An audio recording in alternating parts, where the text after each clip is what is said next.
Пошел дождичек. Закончился бенз.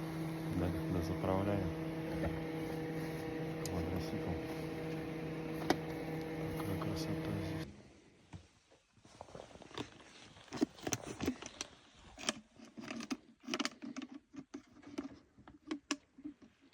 Делает воронку дядя Валера с подручных средств.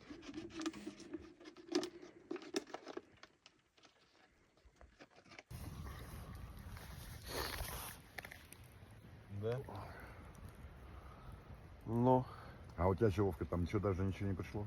да почему тоже бякали, ходили, заебали со всех сторон. Вокруг тебя, да? Ну, Сколько времени?